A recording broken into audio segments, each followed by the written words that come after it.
এখানে রাতে চলাফেরা করেন, তাই এই মন্দিরে রাতে আসা বারণ। তেমনই কিছু বিভিন্ন অলৌকিক ঘটনা শোনা যায় এই মন্দিরের সম্পর্কে।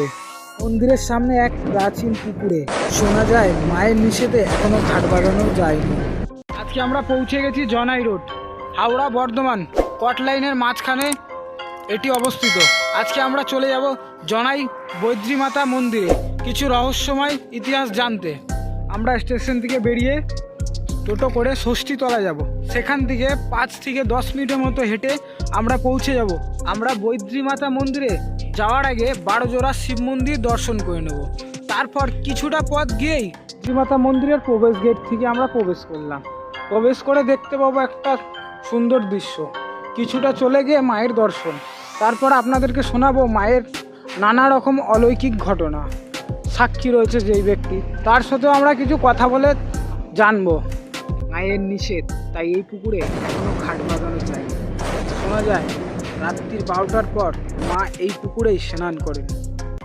মানে এমনি কথিত আছে যে রাত্রি 12টার পরে মা এখানে বিচরণ করেন, সারাদিন পর্যন্ত মা কোনো খাচ্ছে, রাত্রি 12টার পরে বিচরণ করে। সামনে দেখতে পাচ্ছেন ঘাট, এই ঘাট আজ পর্যন্ত কেউ পাকা করতে পারেনি, যে পাকা করতে গেছে সে উপরে চলে গেছে।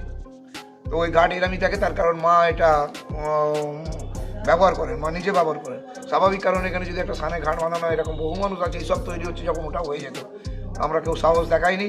তার কারণ এখানে ঘাট তৈরি হলেই সব মানুষ আসবে, চান করবে, জামা কাপড় কাচবে, সাবান তেল ময়লা সব কিছুই হবে। সেই জন্য এই ঘাট এরকমই থাকে। মা রাত্রিবেলা এখানে নামেন, মা স্নান করেন, মা ঘোরাঘুরি করে চুল ছেড়ে চুল পরিষ্কার করেন, চুল শুকান। তাকে স্বরূপে দেখার চেষ্টা করেছিলেন এক ভক্ত, কিন্তু মন্দিরের ভেতরের এক ভয়ানক চিত্রে কেঁপে উঠেছিল। সে এখানে বসে আছে, এ মা বেরোলে মাকে দেখবো। সেও বড় একজন মায়ের ভক্ত, সেও মায়ের বড় ভক্ত একজন।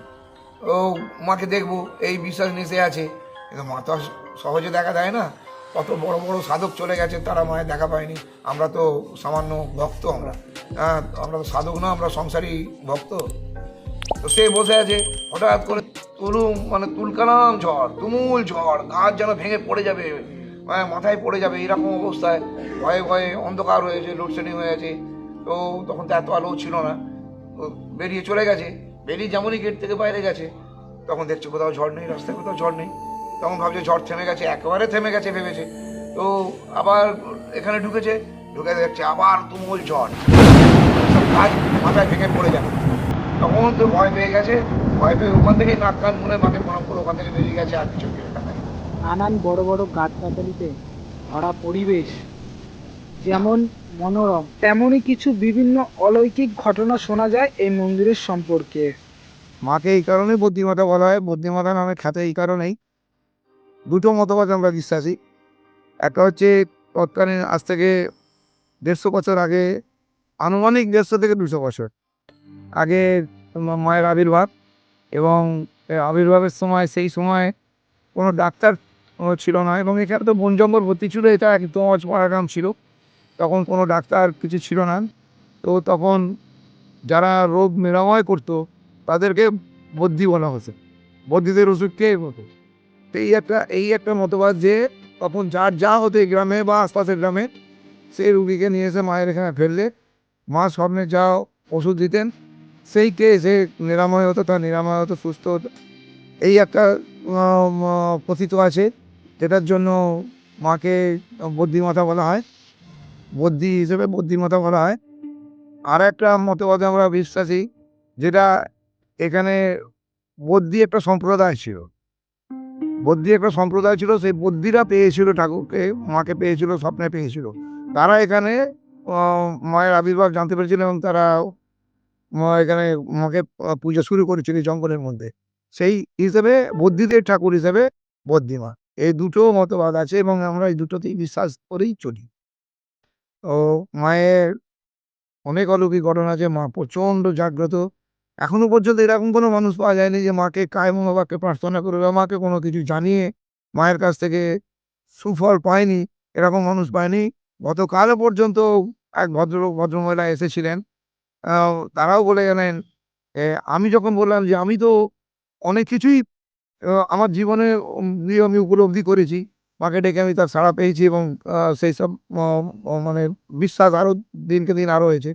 আমার জন্ম এখানে, সেই হিসাবে জন্ম থেকেই মাকে জানি। এই গ্রামের প্রতিটা মানুষ একে ছাড়া কোনো কিছু হবে না। তো গতকাল এক ভদ্রলোক ভদ্রমহিলা এসেছেন।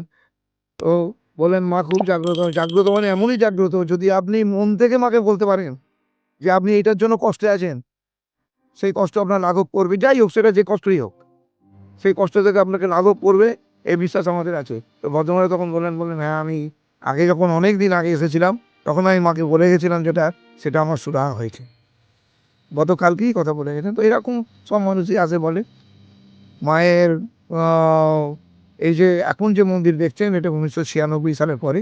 1996 সালের আগে মন্দির, মায়ের মেন যেটা মন্দির কক্ষের সামনে যে ছবিটা দেওয়া আছে, চিত্র একটা দেওয়া আছে, ওটা 1996 সালের আগে ছিল। এখানে মাটি রথ ছিল আর মাটির ঢিপির মধ্যে হয়েছিল, তার উপরে টালির চাল ছিল। 1996 সালের পরে আমরা এখানে সম্প্রসারণ করেছি। আস্তে আস্তে আস্তে আস্তে মায়ের রয়েছে এখানে ভোগ খাওয়ানোর জায়গা। ভোগ খাওয়ানোর জায়গাটা এটা ফাঁকা ছিল, ওদিকে একটা টিনের চালা আছে দেখতে পাচ্ছেন। এখানে প্রতি অমাবস্যায় 500 থেকে 600 লোক এখানে প্রসাদ নেয়। অমাবস্যায় আমরা নিশি পালন করি, আমাদের কমিটি তরফে আমরা নিশি পালন করি, রাত্রে ভোগ হয় এবং রাত্রিবেলা যত রাত্রি হোক মানুষ এখানে প্রসাদ নিয়ে গিয়ে এখানে বসিয়ে খাওয়ানো হয়। আচ্ছা, এই জায়গাটার নাম, ঠিকানা? এই জায়গার নাম হচ্ছে বাক্সা, গ্রামটার নাম বাক্সা। তো আমরা জনাই বাক্সা বলি, তার কারণ জনাই রোড স্টেশন থেকে প্লাস বেগমপুর স্টেশন থেকেও আসা যায়। দুটো স্টেশনের মাঝখানে গ্রামটা করেছিলেন। এখানে যে 12টা শিব মন্দির আছে, আপনারা এখান থেকে বেরোলেই দেখতে পাবেন। এই দ্বাদশ শিব মন্দির দেখেই দক্ষিণেশ্বরের দ্বাদশ শিব মন্দির তৈরি হয়েছে। সেই হিসেবে গ্রামের যথেষ্ট নাম আছে, যথেষ্ট বর্ধিষ্ণু গ্রাম। সকলকে তাহলে আপনি কি বলবেন, সকলের জন্য আপনি কি বার্তা দেবেন? সব ভক্তদের, মাকে যারা আপনাদের মাধ্যমে যারা মাকে জানবে, তারা সবাই মায়ের কাছে আসুক, তাদের মনের কথা মাকে জানাক। আশা করছি মা তাদের সেই মানে অসুবিধের জায়গাগুলো নিশ্চয়ই সুবিধে করে দেবে। আজ না হয় কাল আমি মায়ের কাছে কিছু পাবো এই মন পড়ে গেলেই হবে না। মাকে ভালোবাসতে হবে, আগে মাকে ভক্তি করতে হবে। ভক্তিতে সব কিছু পাওয়া যায়। আর অতএব দুম করে এসেই আমি, হ্যাঁ, তবে এটাও বলে রাখি, আমি তো এখানে সারাদিনের বেশিরভাগ সময় থাকি। আমি আজকেই কলকাতায় বেরিয়েছিলাম একটু কাজে।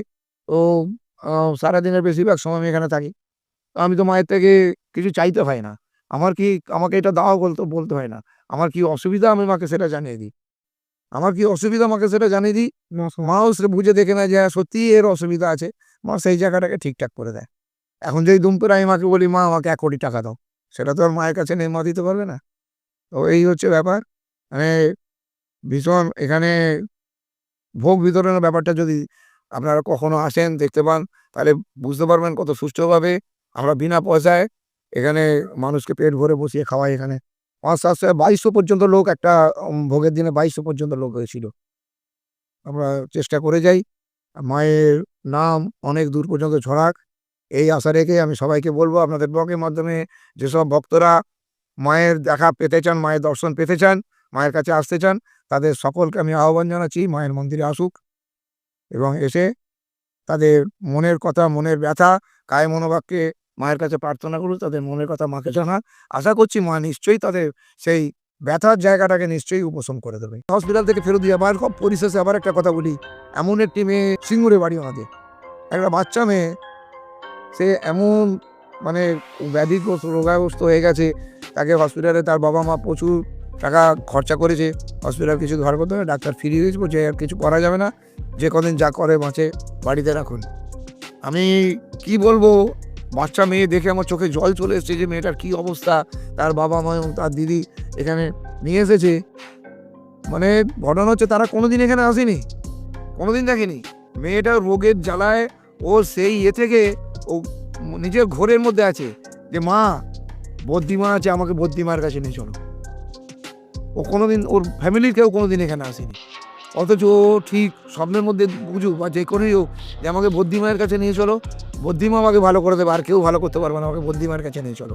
তো ওরা যেভাবেই হোক, যেখান থেকে হোক, এই ইউটিউব ব্লগ থেকে যা দেবো, আমার ফোন নাম্বার জোগাড় করেছিল, আমাকে ফোন করেছিল, আমি ওনাকে বললাম আপনারা আসুন। আসতেও, মেয়েটা তো উঠে আসতে পারে না, শুইয়ে গাড়ি করে নিয়ে এসেছিলো, নিয়ে এসে মায়ের কাছে এসে, আমি জানি না সে এখন কতটা ভালো আছে। তো আশা করি মা নিশ্চয়ই তাকে ভালো করবে, এই বিশ্বাস আমরা যারা মানে সব সময় মায়ের কাছে থাকি, আমরা এই বিশ্বাস নিয়েই থাকি যে মা সকলের মঙ্গল করে, মা কারোর খারাপ করে না, মা সকলের ভালো করে। আচ্ছা। ধন্যবাদ। এই বলে শেষ করলাম। আপনারা আবার আসবেন, আপনারা ভালো থাকবেন, সবাই সুস্থ থাকবেন।